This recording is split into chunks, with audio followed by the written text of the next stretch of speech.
नमस्कार दोस्तों, आज हम फिर एक नए विषय के बारे में चर्चा करने जा रहे हैं और बहुत ही गंभीर विषय पति पत्नी में अलगाव। इस चीज़ को हम समझेंगे एक चार्ट के जरिए। आज हम ये जानने की कोशिश करेंगे कि ऐसा क्या होता है पति पत्नी के बीच में जिससे अचानक से दूरियां हो जाती हैं। बट अगर हम वैदिक ज्योतिष में इसको जानने की कोशिश करेंगे जब, तो हमें पता चलेगा कि ये अचानक से अलगाव नहीं हुआ है। इसके पीछे हैं कुछ अदृश्य संकेत और ग्रह दशा। इन सब को समझने के लिए हम इस चार्ट के जरिए देखेंगे कि किस तरह से एक पति पत्नी में जिनमें शादी होने के कुछ ही दिन बाद ही दूरियां हो गई। वैदिक ज्योतिष में सप्तम भाव हमारे जीवन साथी, विवाह और दाम्पत्य जीवन का होता है कारक।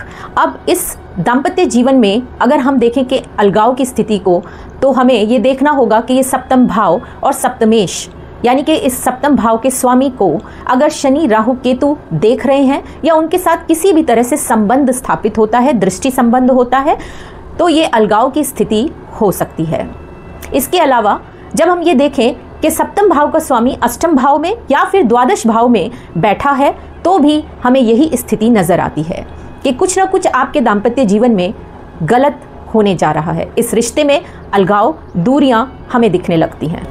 अभी हमने बात की, उस बात को हम जरा चार्ट पे भी देख लेते हैं। यहाँ बनती है धनु लगन की कुंडली और धनु लगन में आपके जीवन साथी का भाव यानी कि आपसे एकदम 7वें भाव में पड़ता है, जहां पर हमने देखा कि मिथुन की राशि है यानी कि 3 नंबर की राशि आती है।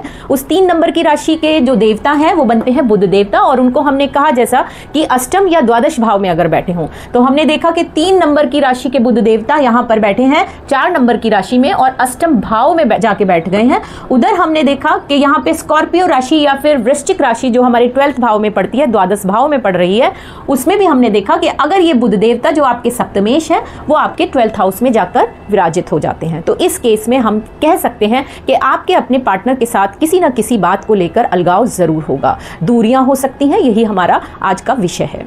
अब इसके साथ साथ एक और हम ग्रह के साथ चर्चा करने जा रहे हैं, जो हम देखेंगे कि अगर सप्तम भाव में मंगल देवता बैठ जाते हैं, तो मंगल अगर सप्तम भाव में बैठ गए तो पहला तो ये कि आप मांगलिक हो जाते हैं। दूसरी बात, अगर मांगलिक हो जाते हैं, साथ ही साथ यहाँ पर जो राशि है, अगर हम इस राशि को 3 नंबर के स्थान पर अगर 8 नंबर यानी कि मंगल की राशि जो कि अष्टम भाव, कालपुरुष की कुंडली के हिसाब से ये अष्टम भाव की राशि बनती है, और 11 नंबर की राशि अगर यहाँ सप्तम भाव में आ जाए तो ये एक गहरा दोष बन जाता है, यानी कि एक मांगलिक दोष लेकिन बहुत गहरा दोष, जिससे आपको ये संकेत मिल सकता है कि आपके अपने पार्टनर के साथ दूरियां निश्चित रूप से होनी हैं। ये ऐसा वैदिक ज्योतिष में विचार किया जाता है। अब एक और चीज को देख लेते हैं। अगर मैं सप्तम भाव में शनि और शुक्र को विराजित कर देती हूं, तो ये बतलाता है कि आपके और आपके पार्टनर के बीच में कहीं ना कहीं भावनात्मक रिलेशन वो कमजोर हो चुका है।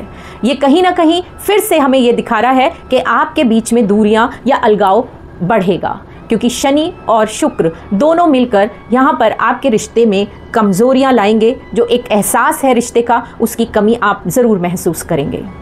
कई बार आपकी जन्म कुंडली में ऐसा हमें नहीं दिखता है, लेकिन जब दशा और गोचर की स्थिति हमें कुछ ऐसे भाव, ऐसी स्थिति दिखाए, तो भी हम कह सकते हैं कि यहाँ पर कुछ गलतफहमियां, कुछ रिश्तों में कड़वाहट हमें दिखेगा। जैसे अगर आपकी राहु की महादशा चल रही है और शुक्र की अंतरदशा चल रही है, साथ ही साथ राहु की दृष्टि आपके सप्तम पर पड़ रही है, सप्तमेश पर पड़ रही है, तो भी हम कह सकते हैं कि रिश्तों में कुछ ना कुछ दरार, गलतफहमी हो सकती है। अगर आपकी कुंडली में अलगाव के संकेत मिलते हैं तो डरने की नहीं, समझने की जरूरत है, क्योंकि ज्योतिष भविष्य को ही नहीं बताता, बल्कि ये एक चेतावनी और समाधान का विज्ञान भी है। अब उपाय क्या होगा? उपाय के लिए आप शिव पार्वती का पूजन कर सकते हैं।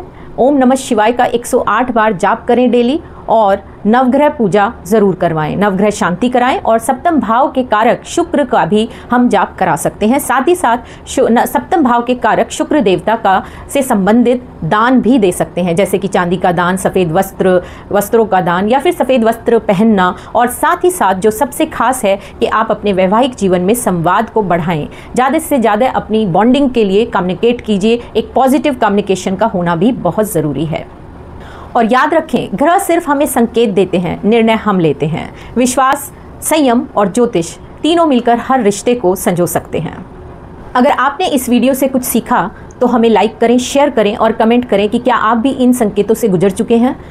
साथ ही साथ हमें सब्सक्राइब करना ना भूलें, क्योंकि याद रखिए, ग्रहों की चाल बदलती है और इससे आपके जीवन की कहानी भी ज़रूर बदलती है।